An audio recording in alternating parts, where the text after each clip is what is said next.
Ăsta este clar unul dintre cele mai interesante locuri în care am mâncat vreodată.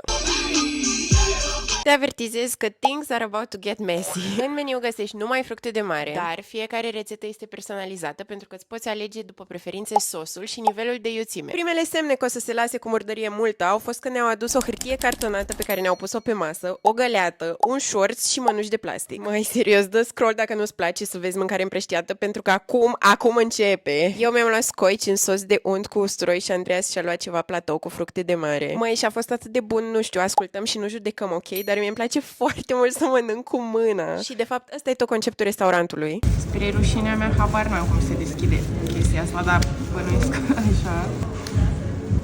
Nu așa. Ce dracu să spargă, nu se sparge. E și cum mănânc? Veni țăranca de la București aici să mănânci. Da, e bun. E bun rău. By the way, în următoarele 7 luni plec în peste 7 destinații, așa că dacă mai vrei content de genul, dă-mi un follow și îți garantez că o să ai parte de foarte, foarte mult. Vestea bună este că o să zic cum se numește restaurantul, adică Cajun Boil. Vestea proastă însă este că se află în Miami. Dar dacă ți se pare interesant conceptul, să știi că sunt restaurante de genul prin toată lumea. De exemplu, am fost la unul și în Amsterdam, se numește Wow Crab. Și dacă nu mă înșel, e ceva de genul și în București, dar nu știu sigur, așa că dacă știi tu, lasă-mi în comentarii ca să vadă și alți oameni care sunt interesați. Pupi, pa!